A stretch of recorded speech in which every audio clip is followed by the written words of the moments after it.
예, 제2세션 시작에 앞서 1세션 중에 참여해 주신 내빈 소개를 하도록 하겠습니다.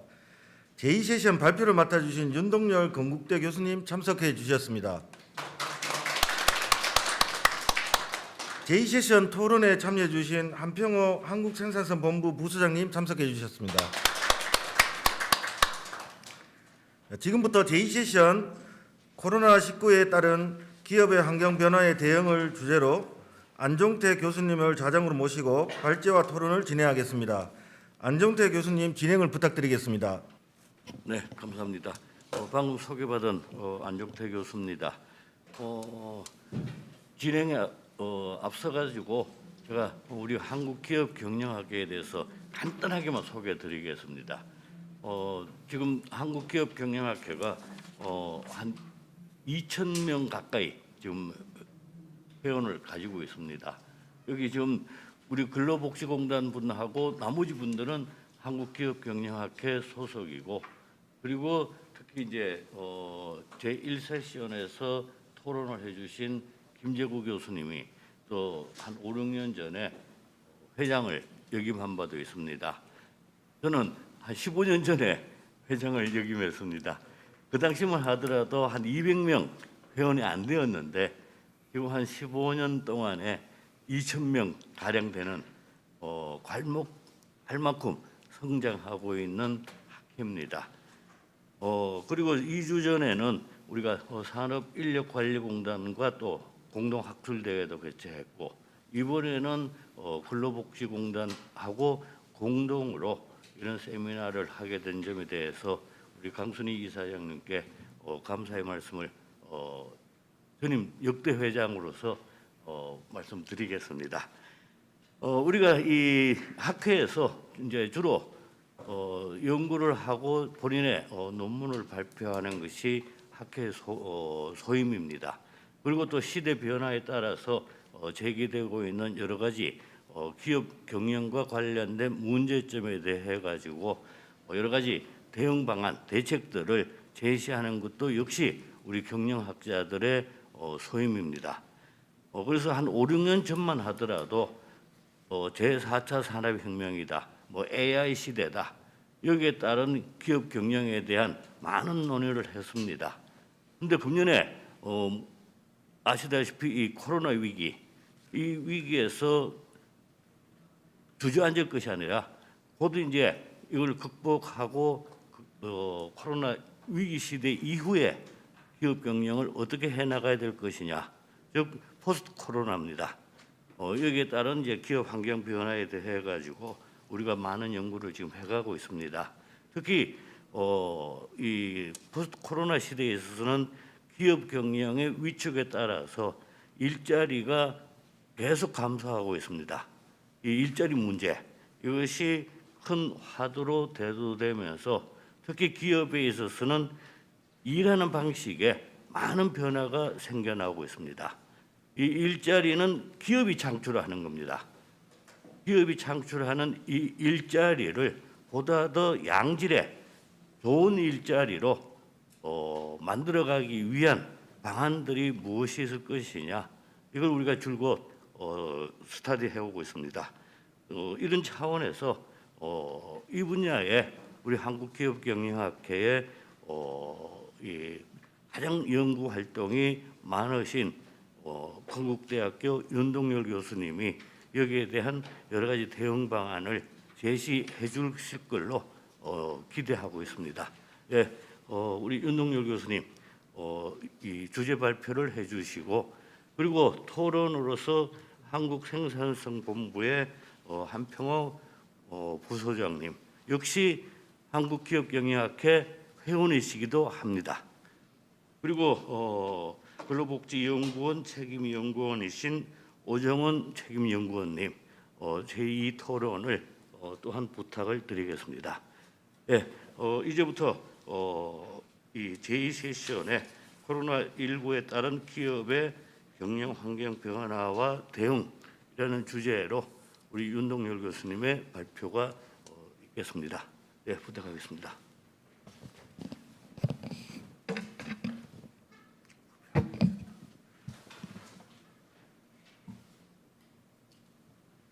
네, 인사드리겠습니다. 안녕하십니까? 박수 받으려고 한 건 아닌데도 박수를 쳐주셔서 감사드립니다. 마스크를 쓰고 해서 잘 안 들리시면 말씀을 주시면 제가 어떻게 할지 결정하겠습니다. 예. 제가 평소에 존경하는 강순희 교수님과 또 강순희 이사장님이시죠. 이사장님과 또 안종태 명예교수님께서 이렇게 진행하는 학교에서 발표하게 된 것을 영광으로 생각하고 있습니다. 오늘 제가 발표했어야 할 주제는 실제 기업 경영에 따라서 어떻게 우리가 변화에 대해서 대응을 할 수 있을까에 대한 부분인데 실제 저는 고민이 좀 많습니다. 4차 산업혁명위원회에서 이 주제를 다뤄서 발표한 적도 있었고요. 또 일자리위원회에서 공공일자리 전문위원으로 지금 업무를 추진하고 있는데 이 과연 최근에 이제 이와 같은 코로나 포스트 코로나 시대라고 얘기를 하는데 최근에 제가 위드 코로나라는 말을 쓰고 있습니다. 백신이 개발되었다는 굉장히 좋은 소식도 있지만 이와 같은 코로나 여파가 아무래도 내년까지도 계속 가지 않을까, 그리고 이런 것들이 기업이라든지 사회에도 영향을 지속적으로 미치지 않을까, 그런 두려움도 있고요. 또 실제 이와 같은 영향으로 인해서 취약계층에 있는 노동자들한테 어떠한 저희가 지원을 해줘야 될지에 대한 부분도 굉장히 중요한 이슈라고 판단을 하고 있습니다. 페이지를 보시면은 제가 오늘 말씀드릴 내용은 저에게 주어진 시간이 한 25분 정도 되는 것 같습니다. 대략적으로 20분 정도로 하고 또 질의응답을 좀 받는 시간이 있다고 해서 그 시간을 통해서 제가 부가적인 말씀을 드릴 수 있도록 하겠습니다. 문제 의식하고 변화 전망 그리고 우리의 현황하고 정책 제언을 중심으로 말씀을 드릴 것이고, 화면을 보시기에 좀 불편하시면은 저기서 지금 가지고 있었는데 제가 앞에 있는 그 페이퍼를 통해서 말씀을 들으셔도 될 것 같습니다. 문제의식은 세 가지 정도로 저희가 생각을 하고 있었습니다. 실질적으로 이제 새로운 인하 방식에 대한 변화에 대한 증가라고 말씀드렸는데요. 기업에 대한 말씀을 드리자면요, 실질적으로 그 4차 산업혁명의 진전이라는 부분들이 계속 논의가 됐었지만 최근에 코로나 바이러스에 의해서 이런 부분들이 급진전됐다고 볼 수가 있을 것 같습니다. 실제로 계층적인 관련된 것, 그러니까 수직적인 통제과 관리 중심의 그런 이제 체계가 갖춰져 있다면 최근 들어가서 이 네트워크를 중심으로 해서 협업이라든지 또 자율성에 기초한 성과 중심의 업무 방식이 기업에서는 확장되고 있습니다. 사실 대기업 중심으로 좀 확장이 많이 되고 있고요. 중소기업은 이와 같은 인프라가 좀 많이 부족한 것으로 볼 수가 있습니다. 특히 기술 변화 같은 경우가 채용이나 특히 채용 같은 경우는 아시겠지만 저희가 비대면 채용이 굉장히 늘었습니다. AI 채용이라고 하는데요. 기업에 들어가서 봤더니 AI 채용은 아직 제대로 시행되고 있는 곳이 없습니다. 그리고 보상이나 교육 훈련 등 기업의 인사 관리에 대한 관행도 변화했지만 노동자들의 필요 역량이라든지 근로자들의 필요 역량, 노사 관계에 대한 영향까지도 지대하게 미쳤다고 볼 수가 있겠죠. 두 번째 이슈는 이제 비대면 서비스에 대한 대처에 대한 능력입니다. 디지털 트랜스포메이션이라는 용어를 상당히 많이 들어보셨을 거라고 보고 있습니다. 특히 이제 코로나19 팬데믹 같은 경우는요, 이와 같은 부분들을 저희가 얘기할 때 기존에 사람과 사람 간의 접촉으로 이루어졌던 것이 중간에 매개체 툴이 있다는 것이죠. 이 툴이 가상의 공간이 생기는 겁니다. 이 가상의 공간을 통해서 디지털화된 정보라든지 이와 같은 인공지능에 의해서 좀 정보 처리에 대한 의존이 강화되고 있다는 부분을 말씀드릴 수 있고요. 제일 중요한 이슈일 것 같습니다. 저희 근로복지공단 또 이사장님께서도 항상 생각하시는 부분이라고 보고 있는데 디지털 취약계층에 대한 디지털 리터러시에 대한 문제도 굉장히 중요하다고 볼 수가 있습니다. 특히 이 최근 들어갖고 예전에는 뭐 기업에서 진행하려고도 하지 않았던 원격 근무라든지 재택 근무라든지 이런 부분이 굉장히 활발하게 됐고, 최근에 조사한 결과를 보더라도 90% 이상이 이미 원격이나 재택 근무를 시행한 적이 있다고 응답하고 있습니다. 특히 이제 일부 서비스 업종이라고 했는데 처음 발표해 주셨던 이제 그 부분에서도 이상호 원장님께서도 말씀하셨는데 실제 그 서비스 업종 특히 배달이나 콜센터라든지 플랫폼 비즈니스가 증가하면서 이들에 대한 보호 조치도 굉장히 중요하다고 볼 수가 있을 것 같습니다.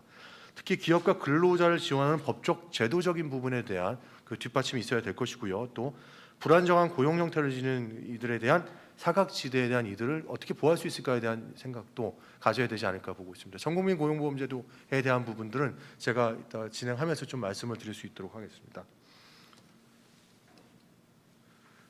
페이지 보시게 되면은 사실 좀 페이지가 적게 나와 있고 앞에 화면이 좀 흐려서 잘 안 보이실 수도 있겠는데요. 코로나가 처음에 발생했을 초기 같은 경우는 아시아를 중심으로 삼아 확산이 됐었지만 지금 현재는 보시게 되는 것 같이 위에 있는 노란 그래프라든지 그 보라색 그래프를 보는 것 같이 유럽이라든지 미국으로 굉장히 많은 숫자의 인력들이 확산되고 있어요. 매일 뭐 5만 명, 10만 명 정도의 그 인력들이 코로나에 감염되고 있는 부분들이 있습니다. 근데 제가 왜 이 얘기를 드리냐면요. 사실 앞단에서도 말씀을 주셨지만 좀 디테일하게 들어갈 수밖에 없는데 제조업뿐만이 아니라 스마트 팩토리 얘기는 많이 들으셨을 겁니다. 이에 저희가 직접적으로 실시상을 하고 있는 뭐 관련된 업종에서도 ICT를 이용한 그런 비대면 서비스로 전환이 되는 부분들이 많다는 것이죠. 위기고 이 기회를 통해서 새로운 창업이 또 생겨나고 있고 새로운 사업들이 변화되고 있다고 볼 수가 있습니다. 네, 저는 다음 장에서도 일자리에 대한 감소에 대한 얘기를 같이 드리겠지만 이 문제는 하나가 있습니다. 실제 키오스코라는 것이 4년 전에 3년 정도 된 것 같습니다. 제가 강남역 쪽에서 맥도날드 가서 그 햄버거를 주문할 때 키오스코를 어떻게 사용하는지에 대해서 종업원들도 그 옆에 서서 도와줬던 기억이 나는데 최근 들어서는 다 개인이 연세가 많이 드신 70세 분들도 특히 이제 저희 학교에 있는 교수님들은 65세에서도 다 줌 사용하고 다 동영상 다 찍을 수 있고 편집까지 하실 수 있습니다. 네, 저도 그렇게 바뀌었는데 이런 부분으로 해서 노동력이 감소되는 대체 효과가 있습니다. 사실 키오스크 한 대를 사용했을 때 1.5명에서 3명 정도의 노동력이 줄어드는 효과라는 부분들이 있고요. 대신에 이제 소상공인 같은 경우 인건비를 아낄 수 있겠지만 취약계층 같은 경우 일자리에 잃을 수밖에 없는 그런 관계가 있을 수밖에 없다고 볼 수 있을 것 같습니다. 다음 페이지 보시게 되면은요. 직접적인 부분을 볼 수 있을 것 같습니다. 이 장기화가 이렇게 될지 몰랐습니다. 초기만 보더라도 그 비정규직이나 파트타임에 종사했던 디지털 취약계층의 일자리가 감소가 제일 빨랐고요. 특히 이제 뭐 이동 제한 조치로 인해서 자동차 판매라든지 자동차에 관련된 서비스뿐만 아니라 다른 다양한 업종에 대한 서비스 업종에 대한 그 인하가 있는데 우리나라가 좀 특이했던 것 같습니다. 자동차 판매가 그렇게 많이 줄지는 않았는데요. 그 이외에 도소매업이라든지 숙박이라든지 요식업 같은 경우는 이번에도 실제 그 9월, 10월 조사 결과에도 상당히 많은 숫자의 인력이 감소했다고 볼 수가 있습니다. 스트래티직 어널리티스에서 본 이제 로봇 시장의 전망을 보더라도요. 서비스 로봇 시장 같은 경우는 연평균 31.5% 정도 성장한다는데 이 퍼센티지로 계속 바뀌고 있습니다. 점점 더 증가하고 있다는 것이죠. 아래 표를 보시게 되면은 실제 아래 그림에서 나타나는 것처럼 우리가 얘기하고 있는 산업용 로봇 같은 경우는 숫자가 처음에 2009년에 6만 대 정도였다가 지금 63만 대, 10배 정도 증가를 했는데 서비스 로봇 같은 경우는 2016년부터 저희가 캘큘레이팅 했는데 686만 대 정도 했다가 지금 4,880 더 증가했을 것입니다. 지금 예측까지 생각하면 더 예측치가 더 증가할 거라고 보이는데요. 서비스 이러한 로봇의 증가는 실제 일자리와 직결될 수 있을 부분들이기 때문에 더 저희가 주의 깊게 살펴볼 필요성이 있다고 볼 수 있을 것 같습니다. 사실 오른쪽에 있는 연구 자료를 보더라도 오넷이라든지 다양한 곳에서 조사를 했을 때도 국내뿐만이 아니라 해외 같은 경우도 재택근무가 가능한 일자리가 한 37%, 40% 정도가 되는데 이런 일자리 같은 경우는 굉장히 급여 수준이 상당히 높은 일자리라고 볼 수가 있습니다. 그러다 보니까 이 전문직이 많은 지역에서는 재택근무 비중도 높고 해고 위험도 상대적으로 낮은데 그렇지 못한 지역에서의 이런 영향력이 훨씬 크다는 것이죠. 기업의 채용 계획 인원은 아까도 저희 이승용 팀장도 말씀하셨지만 계획 인원 점점 줄어들고 있고요. 올해도 채용 시장이 얼어붙었다고 볼 수가 있습니다. 저희 제자들 같은 경우도 지금 다 공무원 시험 준비하고 있고요. 공공기관 시험 준비하고 있고 굉장히 근로복지공단을 가고 싶어합니다. 친구들 같은 경우는. 거기 위해서는 다시 NCS 공부를 하고 있습니다. 지금. NCS 열풍이 다시 불고 있는데요. 사실은 보시는 바와 같이 기업에서 채용 인원이 너무 감소했고 공채 인원들을 대부분이 수시 채용으로 돌리면서 인원 채용 규모도 줄어들었다고 볼 수 있습니다. 오른쪽 보시면 기간계 근로자에 대한 추이인데요. 항공 같은 경우는 위기 업종으로 선정이 되면서 인원수가 줄어드는 게 조금 감소폭이 좀 적지만 나머지 뭐 CGV 같은 경우라든지 실제 강원랜드 같은 경우 이런 부분들은 굉장히 많은 폭의 하락이 있었다고 볼 수가 있을 것 같습니다. 다음 페이지 보시게 되면 이제 플랫폼 산업에 대한 증가에 대한 부분인데 저는 다른 얘기보다 이런 얘기를 하고 싶습니다. 이 스마트 워크 시스템이 강조되고 여러 가지 이제 플랫폼 비즈니스가 강조되는데 실제 여기서는 노동자라든지 근로자에 대한 영향력보다는요 이 생산 방식에 대한 자동화와 지능화로 인해서 일자리에도 영향을 미치겠지만 여기 보시면 이제 마켓에 온라인화에 따른 디지털 풀필먼트 시스템이라는 것이 뭐냐면 주문을 하면 우리는 시장에 갈 필요도 없고 앱만 보고 있으면 집 앞에 띵동하면 바로 물건이 배달될 수 있는 그런 전반적인 이 시스템을 갖추었다는 얘기라고 볼 수가 있을 것 같고요. 또 이 세통 채널로 했을 때 저 같은 경우도 지금 뭐 학생들과의 소통을 관련돼 갖고는 핸드폰이라든지 줌으로 하고 있는데 뭐 다른 업체, 산업체 같은 경우 똑같다고 볼 수 있어요. 대학 이외에도 대한항공도 나와 있고 뭐 유통업체도 그렇고 금융업계, 보험업계, 병의원까지도 이러한 예약들이 대부분이 이제 이런 뭐 구조로 변화되고 있다고 볼 수 있을 것 같습니다. 다음 페이지를 보시면 이 고용 형태 근무 방식에 대한 변화라고 보는데 이게 기업에서 가장 큰 변화였을 것 같아요. 이 부분에 의해서 법적인 부분이나 제도적인 변화가 수반될 수밖에 없다는 것이죠. 규정에 대한 변화, 인사관리에 대한 변화도 굉장히 디테일하게 변할 수밖에 없다는 것입니다. 최근 들어서 제가 네이버의 인사 임원들이라든지 또 마켓컬리의 임원들이라든지 배민 임원들을 만나서 이런 부분에 대해서 논의도 많이 했는데 실질적으로 이와 같은 네트워크 기업뿐만이 아니라 제조업에서도 굉장히 상당히 많은 변화가 있다고 볼 수 있을 것 같습니다. 특히 제일 저는 개념을 두고 있는 게 이 ICT를 이용하면서 실제 사람 간의 이동거리, 디스턴스에 대한 개념이 굉장히 소멸했다고 볼 수가 있을 것 같고요. 근무 공간이 다변화되면서 이 근무 시간에 대한 유연에 대해서 좀 인사관리를 체계할 필요성이 생기지 않았나에 대한 부분입니다. 그러니까 실제는 예전에 통제했던 부분보다 이 관련된 성과를 어떻게 위주로 관리할 것인가에 대한 이슈가 더 큰 부분이라고 볼 수 있겠고 조직 문화도 수식적인 것에서 수평적으로 변화했다고 볼 수 있을 것 같습니다. 좀 더 디테일한 부분이라고 볼 수 있을 것 같은데요. 실제 이 채용, 평가, 보상, 교육 훈련에 대한 다양한 분야의 변화가 있었는데 무엇보다도 이제 채용이 가장 문제점이 되었을 것 같습니다. 이 계속 만나야 되고 이런 부분이고 저희 대학가에서도 지금 비상이 걸렸습니다. 사실은 수시 면접 관련된 부분도 있고요. 여러 가지 이슈들이 있는데 이 비대면 중심의 면접이라든지 채용 플랫폼이 갖춰진 기업 같은 경우는 좀 편리가 있고 실질적으로 그렇지 못한 기업들 같은 경우는 굉장히 어려움을 겪었던 것이고 상반기에는 채용 자체를 아예 하지 않았던 기업들도 많았었던 것 같습니다.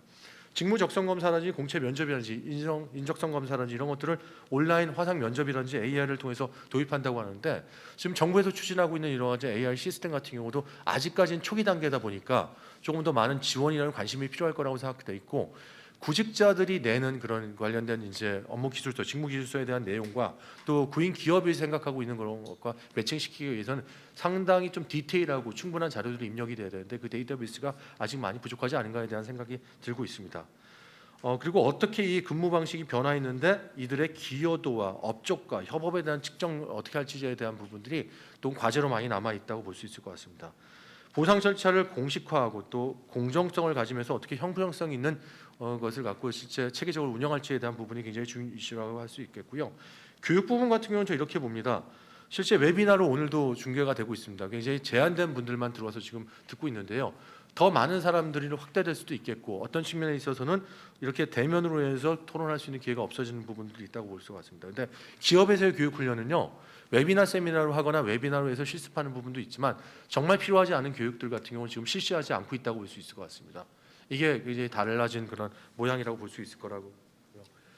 그럼 과연 우리는 어떻게 해야 될까에 대한 이슈를 다룰 때 변화 전망을 봤을 때도 보시는 것처럼 디지털 혁신하고 비대면 산업의 중요성이 계속 부각될 것이라고 볼 수 있겠고 두 번째는 코로나19에 대한 중소기업 대응 역량이 부족한데 이 역량을 어떻게 우리가 메이크업 해줄 수 있을까, 지원해 줄 수 있을까에 대한 이슈도 많이 다뤄야 될 것이라고 보고 있습니다. 그래서 일부 산업이나 직종 같은 경우는 실제 일하는 방식이 전환이 되는데 중소기업이 이런 변화에 대해서 능동적으로 대처할 수 있는 역량이 없기 때문에 이를 지원해 줄 수 있는 체계가 필요하지 않을까에 대한 부분이었고 업무 방식이 변화되고 있는데 조직 구성원들은 그대로 머물려고 하는 경우들도 있습니다. 이에 대해서 문화적인 측면이라든지 또 나중에 기업 인력 양형에는 관리 방식이 변화했을 때 이들에 대한 관리를 하기에는 추가 비용이라든지 이런 것들에 대해서도 실제 지원을 어떻게 할 수 있을까에 대한 부분이 필요하지 않을까 생각이 들었습니다. 오른쪽에 나와 있는 도표 같은 경우는요. 그 원격 근무 코로나19 전후의 원격 근무라든지 실제 시행 초기의 효과라든지 그런 부분들에 대해서 다른 내용인데 한번 살펴보시면 될 것 같습니다. 저희가 고민을 하다가 사실 이제 어떠한 정책 지원이 필요할지에 대해서 생각을 해보았습니다. 그럼 이미 실시하고 있는 부분들도 있고요, 또 보완해야 될 부분도 있는데 무엇보다도 대기업과 중소기업의 불균형을 해소하기 위한 지원 체계를 구축하는 것이 제일 중요한 요소라고 생각하고 있습니다. 특히 이제 소상공인 온라인 비즈니스 서비스 체계는 굉장히 중요하다고 볼 수가 있는데요. 이 부분에 대한 것들은 대대적인 좀 지원이 필요하지 않을까에 대한 생각이 들었고요. 특히 이제 직업 훈련 체계에 대한 기관의 운영 지원이 있는데 저희가 산업인력공단에서 이와 같은 일들을 하고 있습니다. 근데 제가 지금 디지털 협업 예산을 총괄해서 지금 기획을 하고 있는데 14개 부처에 5천억에서 6천억 되는 예산 규모가 있습니다. 근데 이를 통해서 어떻게 디지털 관련된 그런 이제 업종이라든지 이런 부분을 체계적으로 지원할 수 있을까에 대한 부분이라서 협업을 통해서 이 예산을 활용하고 실질적으로 이제 그 분야별 치료액에 대해서 어떻게 지원할 수 있을까에 대한 대책을 좀 유기적으로 수립하는 것도 굉장히 중요하지 않을까에 대한 부분이 들었습니다. 일자리 창출도 중요한데요. 저는 일자리 유지도 중요하다고 보고 있습니다. 이 단기적으로 지금 굉장히 비난을 많이 하고 있는 부분들이 뭐냐면은 55만 명에 대한 그 단기 청년들에 대한 일자리라든지 직접 일자리 부분입니다. 제가 국가재정운용계획 일자리 분야 단장을 분과장을 맡으면서 계속 고민했던 부분이 직접 일자리 효율화에 대한 부분이었습니다. 사실 작년하고 올해 작년 보고서까지만 해도 직접 일자리에 대한 효율화에 대한 부분이었었는데 단기적인 분야에서는 이 청년층이라든지 이 중장년층에 대한 그 부분에 대한 지원이 필요할 수밖에 없는 상황이었기 때문에 이 부분에 대한 것들은 단기적으로는 실제로 지원을 강화할 수밖에 없는데 이와 같은 단기적 지원을 토대로 해서 향후 질 좋은 일자리로 어떻게 이동을 할 수 있을까에 대한 부분에 대한 고민이 좀 더 필요하지 않을까에 대한 생각을 갖고 있습니다. 좀 디테일하게 들어가면은요, 그 소통 방식이 비대면 디지털되고 제가 말씀드렸지만 위드 코로나라고 제가 말씀드렸습니다. 포스트 코로나라는 것은 이제 이후라고 했는데 계속 갈 수도 있는 부분이기 때문에 기업이 다시 100% 예전처럼 돌아오지 않을 수도 있기 때문에 이 소통 방식에 대한 부분 그리고 실제 원격 근무도 이제 시행할 것 같습니다. 장소의 개념에 대한 것이 들어가니까 실제 장소라든지 이런 부분에 대한 지원 부분이 줄어들면서 비용이라는 부분들을 또 감소시킬 수 있으니까 이 부분을 더 계속 지원하지 않을까에 대한 부분이 들었고 근무 공간이 다변되면서 근무 시간도 유연화되지 않을까에 대한 생각이 들었습니다. 오른쪽 그림을 보시게 되면은 사실 비대면 상황에서 가장 매니저들이라든지 관리자들이 고민하는 게 이 두 가지라고 볼 수가 있습니다. 첫 번째는 업무 태도를 체크할 수 없다. 내 주변에 바운더리 스팸 오브 컨트롤이 되는 범위에 있으면은 이 사람이 또 어떤 행동을 어떤 하는 걸 다 볼 수 있는데 지금 볼 수 없으니까 너무 답답한 거예요. 그래서 이 부분에 대해서 얘기하고 있는데 문제는 뭐냐면 캠을 계속 켜놓다 그러면 서로 피곤해지거든요. 그다음에 근무 시간을 체크하는 부분도 여러 가지 부분이 있는데 실제 제일 중요한 거는 실시간 커뮤니케이션 기반으로 하기 위해서는 무엇보다도 협업자 간의 신뢰가 형성돼야 된다는 측면이 가장 중요한 요소라고 볼 수가 있을 것 같습니다. 다음 페이지에서 말씀드릴 수 있는 거는요. 사실 고용 서비스에 대한 부분인데 이 직무 역량 중심의 AI 일자리 매칭을 제공하겠다고 지금 고용정보원에서도 수행을 하고 있습니다. 디테일한 측면을 보게 되면은 이 구직자가 이력서를 등록하면 이제 이에 대한 고용보험에 대한 수혜 이력도 나오고 훈련 정보도 나오고 이 사람에 맞는 직업을 매칭해주는 그런 부분들입니다. 그러기 위해서는 DB가 쌓여야 된다는 것이죠. 그리고 우리가 얘기하고 있는 국민 취업 지원 제도에 대한 부분도 있고요.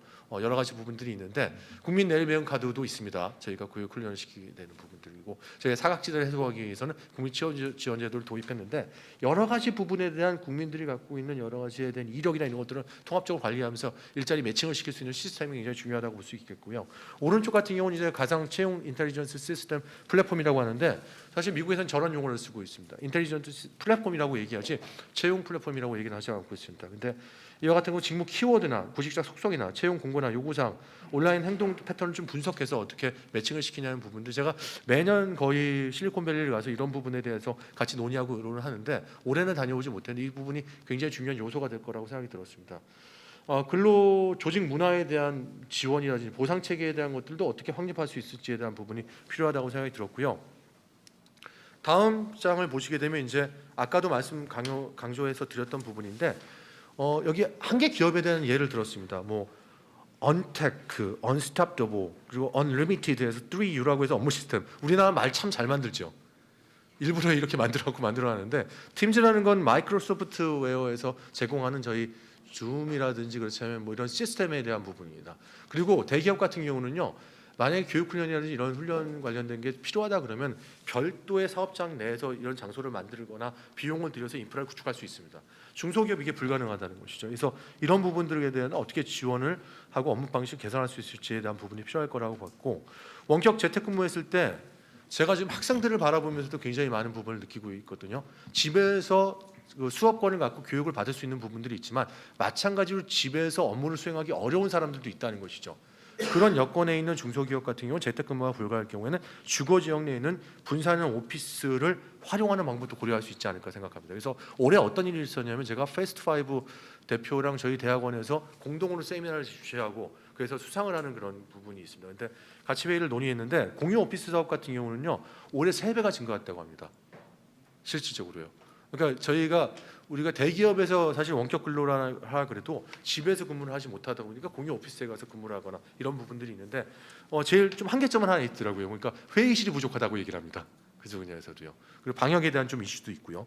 그리고 고용센터하고 일자리 센터가 있는데 고용센터, 고용복지 플러스센터 같은 경우 100개소 정도가 되는데 이쪽에 대한 지원이라든지 이런 부분을 어떻게 유기적으로 협력을 할 수 있을까? 지자체 일자리 센터와의 관계라든지 그런 부분도 고민이 필요하지 않을까 생각을 했습니다.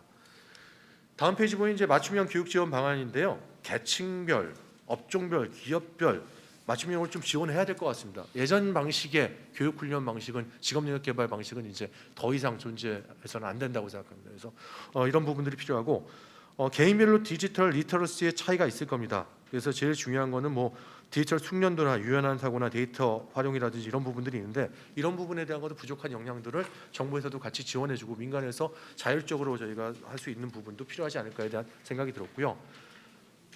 플랫폼 노동자 생각만 해도 좀 힘듭니다. 며칠 전에 저한테 신문사에서 부탁을 했습니다. 플랫폼 노동자에 대한 것을 찬반 토론을 하는데 저한테 참석을 해달라고 얘기했는데 제가 거절했습니다. 왜냐하면 찬성할 게 아니고 반대할 부분도 많이 있고 우리가 어떤 부분에 대한 대대적인 지원을 해야 될지 얘기되는데 그 부분을 예산하고 또 직결되는 부분들이 있고 현장에서의 얘기를 하다 보면 저도 좀 솔직히 자신이 없었습니다.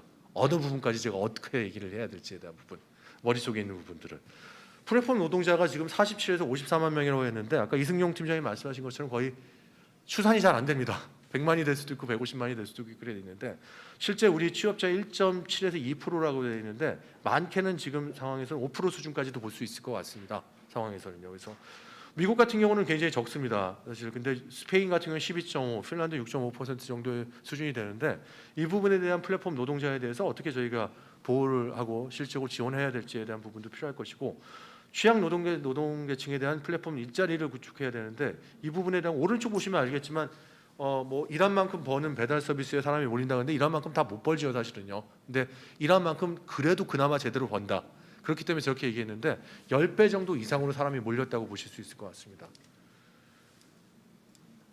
다음 페이지 보시면 아까 말씀하셨던 전국민 고용보험제도에 대한 부분입니다. 제가 지금 아까 잠시 쉬는 시간에 브레이크 타임에서 말씀드렸는데 이 전국민 고용보험제도가 도입되면 실질적으로 저희가 걱정되는 부분이 많은 고용보험 기금에 대한 부분입니다. 최근 들어서 고용보험 기금이 지금 고갈되고 있는 상황이고요. 실제 누적되어 있는 기금에 마이너스가 되고 있는 상황입니다. 이 기금이 20조가 넘습니다. 지금 상황에서는요. 근데 20조가 넘는 상황에서 실업급여에 대한 현실화가 되면서 실질적으로 많은 부분이 실업급여에 들어가는 부분들이 있고 또 모성보호에 들어가는 부분을 제외하고 나면 직업 능력 개발이나 이런 부분보다는 일제 기본적으로 저희가 의무 지출로 볼 수 있는데 많이 기금이 들어가 있다는 것이죠. 그래서 전반적으로 장기적으로 봤을 때는 아까 말씀 주신 것처럼 발제하셨던 이상 원장님 말씀 주신 것처럼 실질적으로 이 개체 효율을 어떻게 할 것인가, 과연 이게 자발적으로 이런 플랫폼 비즈니스 노동자들이 가입을 할 것인가 이런 부분 여러 가지 요소들이 너무 많은 요소들이 있습니다. 그래서 저도 지금 이 연구를 하고 있는데 이 연구에 대해서 좀 디테일하게 좀 점검을 하고 나중에 같이 논의할 수 있는 기회가 됐으면 합니다. 고용안전망 구축이라든지 온라인 구직 서비스 강화, 생애 유지 지원 강화에 대한 특징에 대해서는 제가 말씀을 드렸고요. 다음 보시게 되면 이제 근로자 사업체 연계에 대한 지원인데 저는 이렇습니다. 중장년에 대한 부분이 굉장히 중요합니다. 또 청년도 중요하지만 그러니까 전체 생애 설계 과정에서 어떻게 우리가 지원할 것이냐에 대한 부분인데 조선자동차 제조업 오늘 오전에는 사실 제가 조선하고 자동차하고 건설 관련된 것 때문에 제가 좀 회의를 늦었습니다. 일자리위원회에서 회의를 하다가 왔는데요. 이 재직자와 실직자가 코로나19로 인해서 어떻게 이전직을 할 것인가 또 소상공인 비율이 굉장히 높습니다. 우리나라가. 제가 중소기업 중앙회하고 좀 얘기하는 부분들이 있는데 이들을 어떻게 이전직 교육을 시켜서 이 구조적 마찰적 실업을 좀 대응을 하고 생애 경력 개발에 대한 차원으로 넘어갈 수 있을까에 대한 부분도 굉장히 중요한 이슈라고 볼 수 있을 것 같습니다. 스마트 공장이나 일터 혁신이라든 노사 협상에 대해서 기반한 이제 디지털 혁신에 대한 부분들 제가 넘어갈 수 있도록 하고요. 마지막에 몇 가지 제언을 좀 드리고 싶습니다.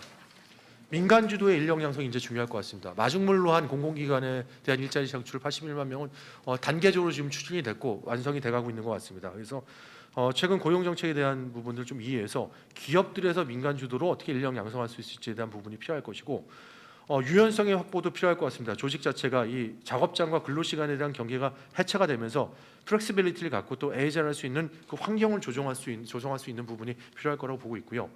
그럼에도 불구하고 노동자에 대한 건강권이라든지 독일처럼 노사 자율권을 가지고 이런 부분에 대해서 실질적으로 협상을 하고 논의를 하고 해서 협업을 할 수 있는 그런 방향에 대한 환경을 조성할 필요가 있고요.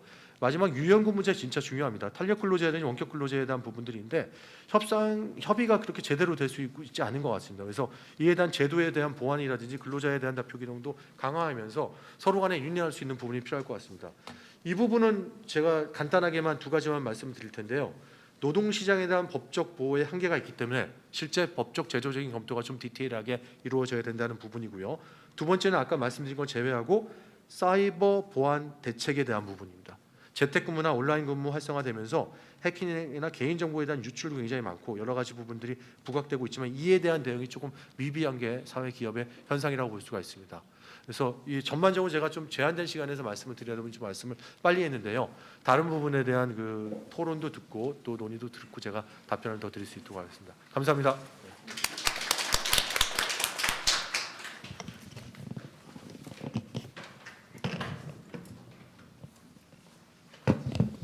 네, 수고하셨습니다. 한국생산성분부 우리 한평호 부소장님 여기에 대한 토론 부탁드리겠습니다.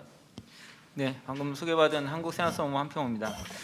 윤동열 교수님께서 이 코로나와 또 이 디지털 트랜스포메이션 관련된 기업 환경에 대한 어떤 환경 요소들 그리고 그 변화의 속성 그리고 그거에 대한 대응으로서 정부 차원의 대응과 또 기업 차원의 대응을 여러 가지 다방면에서 이렇게 잘 발표를 해주셔서 저는 이 중에 좀 몇 가지만 좀 초점을 두고 몇 가지 이슈를 좀 같이 좀 토론해 볼까 하는데요. 하나는 우리가 포스트 코로나와 관련된 그리고 디지털 트랜스포메이션과 관련된 정부의 역할이라든지 플랫폼 노동자 양산이라든지 이런 문제들은 이미 세션 1과 또 우리 교수님 발표에서도 여러 번 언급이 됐기 때문에 결국은 우리가 이 포스트 코로나의 대응의 한 방법으로서 디지털을 저희가 어떻게 디지털 트랜스포메이션을 전 산업으로 확산시키고 또 기업에서는 어떻게 이것을 성공적으로 도입할 것인가 이게 굉장히 좀 중요한 이슈인 것 같고요.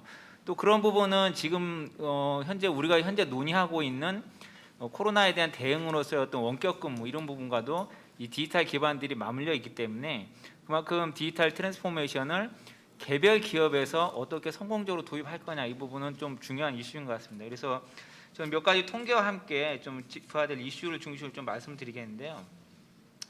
먼저 올해 6월달에 국내 IT 그 시장 조사 기관에서 조사한 바에 따르면 물론 이 결과는 매출액 2천억 원 이상이기 때문에 어느 정도 대응 역량이 있는 기업들의 얘기긴 하지만 70% 정도가 코로나 불황에도 불구하고 IT에 대한 투자를 확대할 거다. 그러니까 이미 기업들도 이 디지털 트랜스포메이션을 통한 어떤 변화에 대한 대응 이런 것들이 글로벌 경쟁뿐만이 아니고 코로나 대응에도 굉장히 중요한 이슈라는 것을 인식은 하고 있습니다.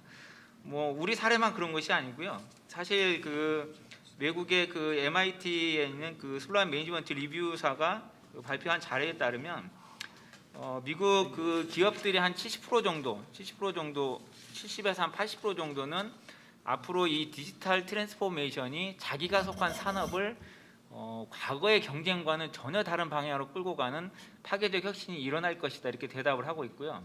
그럼에도 불구하고 이제 미국 기업들 같은 경우에도 한 44%는 이거에 대한 충분한 대응을 하지 못하고 있다 이런 결과들이 좀 나타나고 있고요.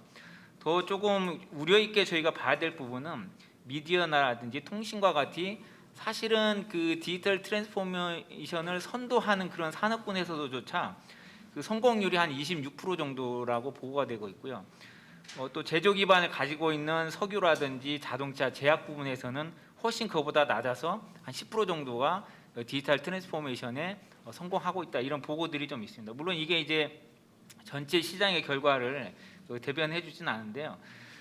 그다음에 그 전반적으로 그 미국이라든지 이런 그 여러 가지 학계라든지 설문에서 나오는 결과들을 보면은 디지털 트랜스포메이션이 굉장히 중요해서 이것을 기업에 도입하고자 하지만 또 그런 의지도 있지만 실제 도입에 성공한 기업들은 한 30% 정도, 70% 기업들은 여전히 디지털 트랜스포메이션에 굉장히 그 어려움을 겪고 있다는 거죠.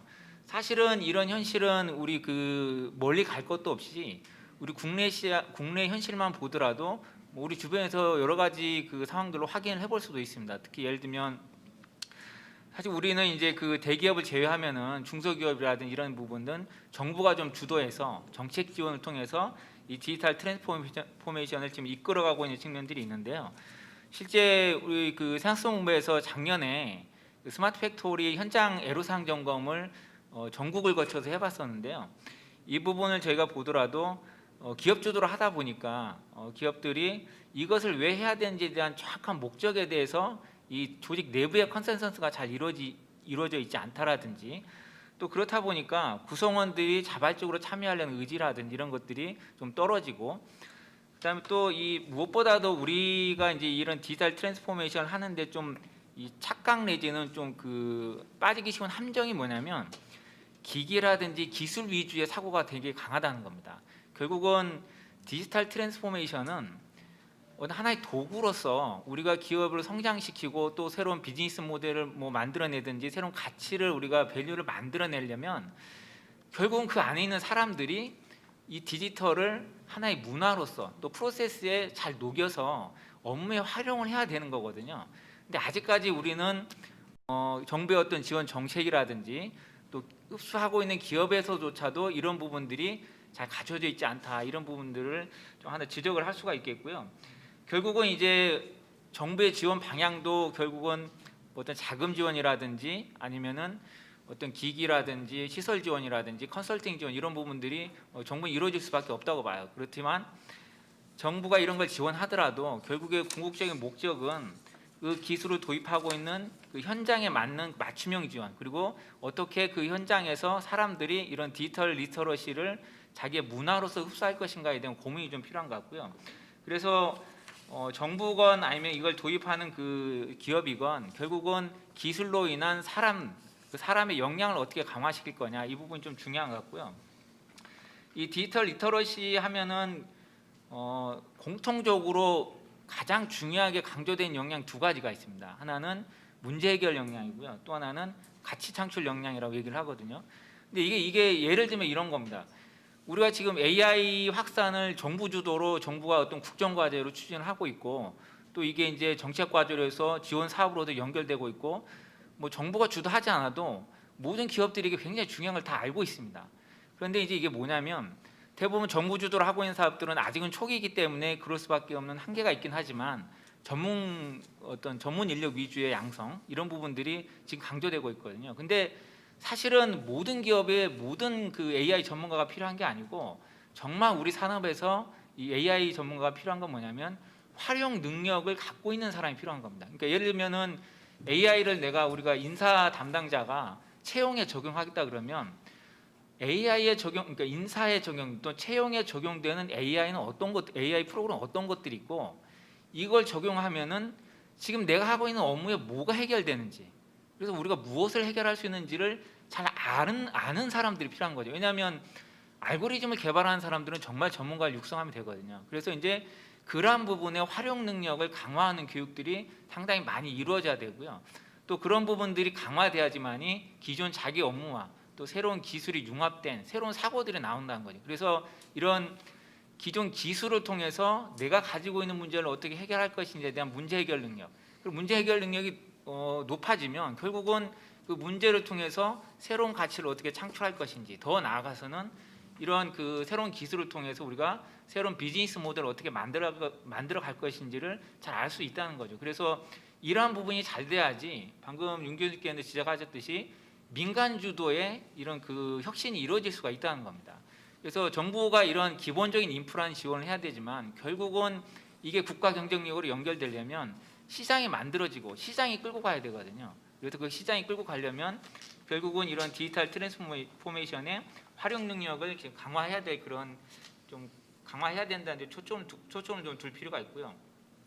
마찬가지로 재택근무도 그렇습니다. 지금 정부가 굉장히 발빠르게 코로나 때문에 그 그 재택근무, 특히 중소기업의 재택근무 지원을 위해서 일터혁신에서 재택근무 혁신에 대한 어떤 경영 컨설팅이라든지 이런 부분들을 발빠르게 준비한 건 굉장히 잘한 것 같아요. 근데 이제 지금 단계에서 한 단계 더 우리가 고도화시킬 부분은 뭐냐면, 처음에는 재택근무를 위한 기기라든지 디바이스 보급들이 1차적으로 이루어지고, 또 이것만 하면 안 되기 때문에 재택근무를 위한 뭐 유연근무제라든지 선택적 근로제라 이런 제도 개선을 어떻게 할 거냐, 이런 부분들이 후속해서 지금 지원이 되고 있는데요.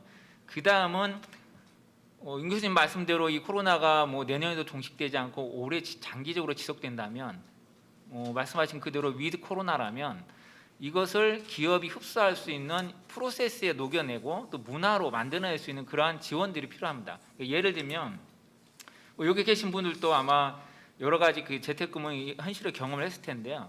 재택근무와 관련돼서 뭐 생산성이 높아졌냐 하면 반은 높아졌다고 하고, 또 어느 반은 좀 그렇지 않다는 그 결과도 나오고 있는데요. 결국은 재택근무를 우리가 통해서 기업에서 고민해야 될 것은 어떻게 업무 생산성을 높일 건가 하거든요. 그러면 업무 생산성을 높이려면 두 가지 정도로 핵심적으로 관리를 해줘야 됩니다.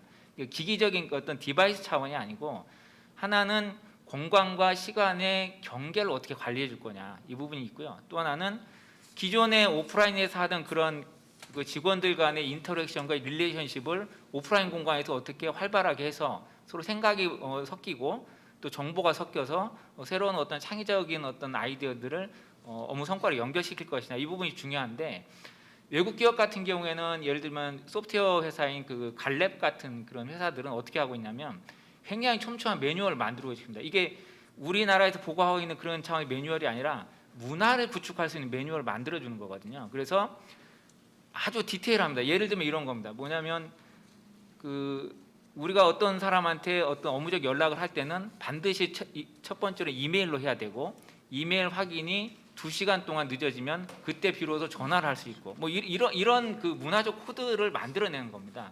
그다음에 또 하나는 이제 관계를 그 돈독하게 하기 위해서 가상 커피 타임을 만듭니다. 그래서 어느 시간대는 다 직원들이 커피 한 잔을 모니터 앞에 모여서 그때 업무 얘기하지 않고 신변 잡담 얘기하는 겁니다. 근데 이런 부분들이 굉장히, 이런 것들이 현장에 스며드는 데는 굉장히 중요하다는 거죠. 그래서 이런 그 어떤 재택근무와 관련돼서도 시설과 제도 지원이 있었다면은 좀 문화를 구축할 수 있는 그런 지원으로도 확장됐으면 좋겠다 하고 토론을 마치도록 하겠습니다.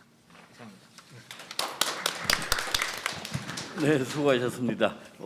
이 벽 때문에 제가 옮겨갈 수밖에 없습니다. 그다음 지정 토론 두 번째 근로복지연구원의 오정은 박사님 준비를 해주시기 바라고요. 두 분 말씀을 듣고 그리고 질의응답을 우리가 받는 데 있어 가지고 우리 학교에서 오신 교수님들 중에서 한두 분, 아까는 질의응답 안 하셨습니다. 이번에는 꼭 한두 분 질의응답 해주시기를 바라고 또 준비해 주십시오. 예, 오정은 박사님 부탁하겠습니다. 네, 반갑습니다. 근로복지공단 근로복지연구원의 오종훈입니다. 일단 그 학회의 성공적인 개최를 축하드리고요. 이름 자체가, 제목 자체가 기업 경영 그리고 사회 안전망입니다. 그러니까 어떻게 보면은 굉장히 다른 양극단에 있는 주제를 오늘 결합해서 이야기하는 자리여서 제가 이 자리에서 토론을 맡게 된 것에 대해서 굉장히 영광스럽게 생각합니다. 오늘 윤 교수께서 말씀해주신 그 발표 내용에서 비대면 업무의 증가, 그리고 향후 플랫폼 산업의 성장, 그리고 고용 방식의 변화, 이런 대부분의 내용에 저도 동의를 하는 바입니다. 저는 일단은 일하는 방식의 개선 부분에 대해서 먼저 좀 말씀을 드리고 싶은데, 중소기업이라는 것이 사실은 규모가 작기 때문에 훨씬 더 유동적으로 상황에 변화할 수 있어야 하는데, 사실 우리나라의 중소기업들은 그렇지 못한 점들이 많이 있습니다. 그래서 중소기업의 어떤 대기업 대비 생산성을 보면 20% 수준이라고 나오는데요. OECD의 평균이 한 70%라는 것을 생각해 보면 굉장히 낮다는 것을 알 수 있습니다. 그리고 제조업 대비해서 서비스업의 생산성은 약 40% 수준인데요. OECD 평균이 한 90% 수준이라는 것을 생각해 보면 얼마나 낮은 수준인지 알 수 있습니다. 근데 문제가 한국 사회에서 지금 가장 크게 성장하고 있는 파트가 사실 서비스업 분야죠. 그래서 그리고 거기에 대부분이 다 중소기업이라는데 저희가 갖고 있는 현재의 문제점이 있을 것 같습니다. 그러니까 대다수가 굉장히 취약한 상태로 노출이 되어 있다라고 말씀을 드릴 수 있고요. 그리고 이러한 그 생산성 부분 때문에 중소기업 대비 대기업의 임금 격차도 50% 이하로 이렇게 떨어져 있는 상황입니다. 그러니까 중소기업이 우리 사회에서 전체 기업에 대비해서 차지하는 비율을 보면 99.9%가 우리나라는 중소기업입니다. 그리고 중소기업 종사자 자체가 근로자의 83% 정도를 이미 차지하고 있기 때문에 거의 대다수가 대응을 못하고 있다라고 볼 수 있습니다. 이게 아까 1세션에서 김재국 교수님께서 말씀하신 생산성 향상 부분을 분명히 생각해야 된다라고 하는 말씀하셨던 부분과 연장이 되는 것 같습니다. 그래서 사실상 중소기업들이 훨씬 유연하게 움직여야 하는데 비대면 업무의 어떤 적용률이랑 성공적인 안착은 대부분 대기업에서 높게 나타나고 있습니다. 그러니까는 스마트 워커를 위한 기본적인 장비라던가 준비들이 되어 있어야 되는데 이게 안 돼 있기 때문에 쉽지가 않은 것이죠. 그래서 일단은 중소기업 같은 경우에는 비대면 업무의 어떤 활성화를 할 수 있는 지원 정책이 반드시 필요한 상황입니다. 근데 이제 그 스마트 워크의 활성화를 위해서는 이제 이러한 비대면 업무를 위한 투자 이것도 물론 중요합니다만 실질적으로 이게 작동을 할 수 있어야 됩니다. 근데 이것은 이제 저도 기업에 있다 보니까 어떤 문화적인 측면과 같이 연결이 되어 있는 부분이어서 사실 쉽지가 않습니다. 그래서 대기업 측면에서도 아마 이것은 마찬가지일 것이라고 생각을 하는데 기존에 없던 조직 문화를 사실은 개선해야 되는 부분이어서 이제 이 부분을 어떻게 함께 할 것인가 이 부분에 대한 좀 고민들을 나눠야 될 것 같습니다. 그러니까는 일단 기존에서는 이제 고정된 어떤 장소랑 근무 시간에 따라서 이제 일의 성과가 비례한다 이렇게 기본적으로 생각을 하시죠. 그래서 이런 부분에 대해서 이제 원격 근무라던가 스마트 워커에 대한 부정적인 인식이 여전히 아직도 있는 것 같습니다. 그리고 감시라고 하면 좀 그런데요. 어쨌든 그 규정된 장소에서 일을 하는 것이 아니기 때문에 업무 성과가 좋지 않으면 어떡할 것인가 하는 이 경영진의 고민도 당연히 불안이 같이 함께하기 때문에 당연하다고 생각을 합니다. 그리고 여전히 뭐 재택근무나 유연근무 자체를 약간 휴가의 연장선처럼 생각하시는 분들도 있는 것 같습니다. 그래서 이런 조직 문화의 부분들에 있어서는 사실은 스마트 워크라는 것이 활성화되기 굉장히 어렵다. 이것은 인프라를 구축하는 것과는 별개로 좀 다른 차원의 노력들이 필요하다라는 생각이 듭니다. 그러니까 어떻게 조직 문화 차원에서 신뢰할 수 있는 스마트 워크를 할 것인가에 관한 것들이 좀 준비가 되어야 될 것인데요. 이것은 어떻게 보면은 직종이나 직책 간의 다양한 의견 수렴을 통해서 이것들을 활성화할 수 있는 방안들을 충분히 논의할 그런 시간들이 좀 필요하다고 그렇게 생각을 하고 있습니다. 그다음에 이제 두 번째 측면은 직업 훈련 측면을 좀 말씀드리고 싶습니다. 그러니까는 최근에 나오는 정부 정책들이 중소기업의 지원에 관한 것들이 사실 대다수기 때문에 정책 개수로서는 전혀 부족하지 않다고 저는 생각을 하고 있습니다. 그러니까 문제는 이런 제도 개선을 할 때 운영 성과가 충분히 따라주고 있는 것이냐 이렇게 좀 생각을 해봅니다. 그러니까 어떻게 보면 운영 결과에 대한 질을 좀 담보할 수 있어야 되는 거 아니냐라는 생각이 들고 있습니다. 그래서 그간은 어떻게 보면 관련 정책들을 개발하는 데 좀 집중을 했다면 이제는 좀 정책의 실효성을 살펴서 현실적으로 작동할 수 있는 그런 제도 개선을 좀 해야 될 때가 아닌가라는 생각을 하고 있습니다. 그러니까 직업 훈련 자체도 좀 현실성 있게 만드는 것이 더욱 중요할 텐데요. 지금도 좀 다양한 교육들이 물론 있습니다. 근데 이제 교육 수준이나 특화 정도가 그 기준에 미치지 못하는 경우가 사실 많고 그래서 현실적으로는 이게 어떤 재취업이라던가 선순환이 되지 못하는 여러 가지 현상적인 측면들이 있습니다. 우리나라에서도 2015년부터 K-무크 사업을 시작을 해서 그 대규모 온라인 공개 강좌를 하고 있는데 이미 여기에 들어간 그 지원이 한 200억 원 이상 이미 들어가 있습니다. 근데 이제 활용을 해보니까 수강 신청은 굉장히 많지만 수료 인원 자체가 많지가 않고 그다음에 이수증 자체를 활용할 수 있는 효율성이 굉장히 낮다고 그렇게 나타나고 있습니다. 그럼 왜 이게 이렇게 문제가 되느냐라고 보니까 이제 4년제 대학만이 어떤 컨텐츠 개발에 참여할 수 있도록 처음부터 이제 이렇게 돼 있고요. 이렇게 돼 있으니까 이제 해외 사례를 보면 대학 이외에도 해외에서는 기업이나 뭐 도서관, 단체나 기관이 강좌를 개설을 하고 운영할 수 있기 때문에 굉장히 다양한 수요자 맞춤형 교육들을 만들 수 있거든요. 근데 이제 우리나라 경우는 실제로 직업을 담당하는 전문대라던가 아니면 기업, 사회단체들이 다 이 커리큘럼을 만드는데 배제되어 있습니다. 그래서 이제 이런 부분들이 현실과 굉장히 괴리되어 있지 않나라는 생각이 들고요. 개인적으로는 제가 플랫폼 종사자에 대한 좀 인터뷰들을 하고 있는데 그래서 관련 대표들을 좀 인터뷰한 적이 있습니다. 근데 이제 최근 굉장히 급격하게 성장을 하고 있지만 이분들이 그 실질적으로 이 인력을 쓸 때 어떤 교육 프로그램이 마땅한 게 없어가지고 그래서 자체적으로 만드셔가지고 활용을 하고 계시더라고요. 그러니까 사실은 플랫폼 기업들은 그 교육 투자에 투자할 유인들이 많지 않습니다. 왜냐하면 내가 직접 고용하는 형태라고 보기가 좀 어렵기 때문에 내가 거기에 교육에 투자할 유인도 좀 낮은 것이죠. 그런데 어쨌든 지금 현재는 이것들을 지원할 만한 충분한 교육 프로그램이 없어서 이분들도 자체 교육 프로그램들을 만들고 있다라는 점에서 좀 현실과 연계된 교육 개발이 좀 필요하다라는 생각이 듭니다. 그리고 이제 직업 훈련을 넘어서서 그 노동 시장의 어떤 유연 안정성 측면들을 좀 고려해야 될 것 같습니다. 그러니까 한국의 노동 유연성이라는 것이 이제 OECD로 보면 중간 수준입니다. 근데 안정성은 낮은데 이러한 결과 자체가 이제 직업의 안정성이 낮다라기보다는 고용의 안정성이나 소득의 안정성이 낮은 것으로 그렇게 나타나고 있습니다.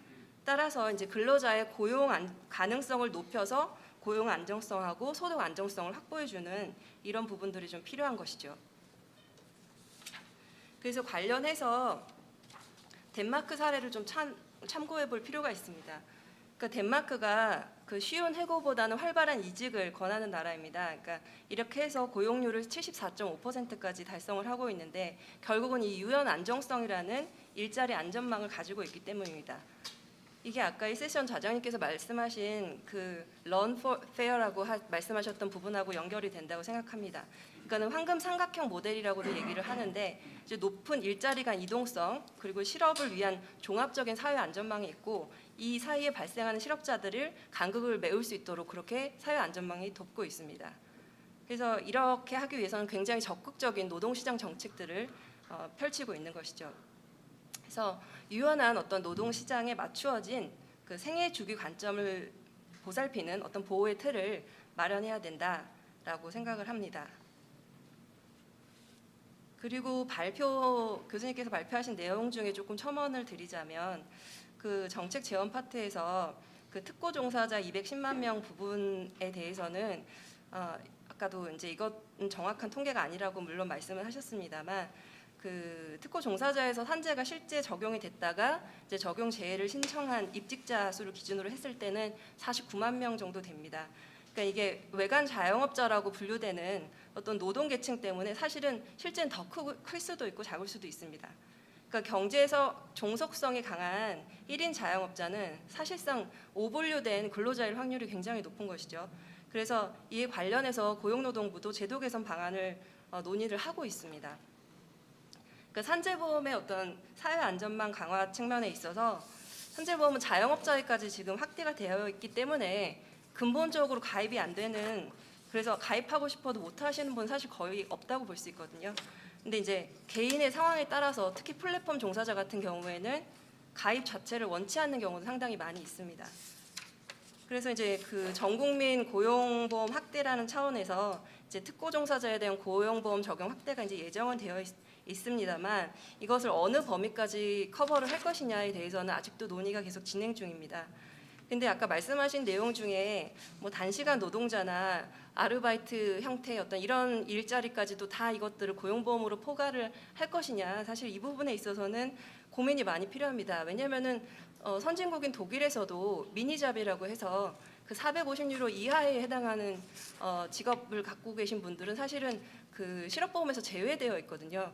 그러니까 우리가 무엇인가 그 제도를 계속 확대를 할 때도 보험 행정을 고려해서 이것들을 계획하고 나갈 수 있는 것이지 저희가 하고 싶다는 마음만으로 사실은 할 수 있는 건 사실 아니기 때문입니다. 그래서 향후에 어떤 그러니까 유연화되는 환경에서는 그 노동자를 보호하기 위한 최소한의 어떤 기준들을 물론 점검은 하겠지만 노동자를 보호하기 위한 어떤 정책들이 시장의 성장을 방해하는 형태로 작동을 해서는 물론 안 될 것입니다. 그래서 이것들을 어느 정도 지키는 선에서 제도를 설계를 해야 된다라고 생각합니다. 그리고 발표하신 내용 중에 그 재택근무 활성화 부분은 그 재택근무 활성화로 인해서 고환이 취약할 수 있다. 이 부분은 굉장히 깊이 공감이 되는 부분이고요. 향후에 그 비대면 업무가 활성화가 되면 그 스마트 워크 환경에서는 사실 핵심적인 문제가 될 확률이 굉장히 높아진다라고 생각을 하고 있습니다. 그래서 이와 관련한 어떤 범정부 차원의 투자가 필요하다고 생각합니다. 네, 그래서 저는 오늘 말씀드리고 싶은 것들은 여기까지 말씀을 드리면 될 것 같습니다. 감사합니다. 네, 수고하셨습니다. 시간이 조금 오버가 되었습니다. 그래서 우리 학회에서 오신 분들 중에서 두 분이 아니고 한 분. 제가 만- 한번 말씀드리겠습니다. 저는 이제 그 코로나 이 사태 이후에 이제 이 지속화된다고 보면은 그 전에 무슨 디지털화나 뭐 이렇게 리쇼링 그렇게 해가지고 그런 걸 이렇게 이제 하는 걸 봤는데 사실 그게 굉장히 그 구름 잡는 이야기가 많은데 중소기업에서 일자리가 없어지는 경우는 사실 음식업이나 숙박업이 많아요. 우리나라 같은 경우는 그런 데서 무슨 디지털화하고 또 베트남이나 이런 데서 삼성전자 잘하고 있는데 리쇼어링 다시 한국으로 돌아온다. 그거 너무 이제 구름 잡는 이야기예요. 그래서 저는 이 포스트 코로나가 굉장히 저희들한테 좀 플러스 되는 이야기가 아닌가 그런 생각이 듭니다. 현재 새롭게 발전되는 그런 사업, 그런 분야를 우리가 좀 더 치중을 해야 된다 이거죠. 자, 어떤 사업입니까? 장의사, 간호사, 보건의료 굉장히 커지고 있습니다. 과거에 미국이 그 WTO 타워에 비행기가 부딪혀가지고 여행이 안 될 거라고 생각했는데 경기가 나빠질 거라고 생각했는데 보안 장비 개발에 의해서 경기가 더 살아났어요. 각 공항마다 간단하게 검색대가 좀 이야기해 숫자면서. 주세요. 예, 그래서 저 길게 하는 겁니까? 예? 길게 하는 겁니까? 아니요, 간단하게요. 질의응답이니까 질의를 질의 예. 간단하게. 아니 그래서 저는 이거를 좋은 기회니까 비대면보다는 좀 더 발전적인 분야로 이제 해 나가야 되니까 발전적인 분야로 바꾸면은 우리나라가 더 발전할 수 있지 않을까.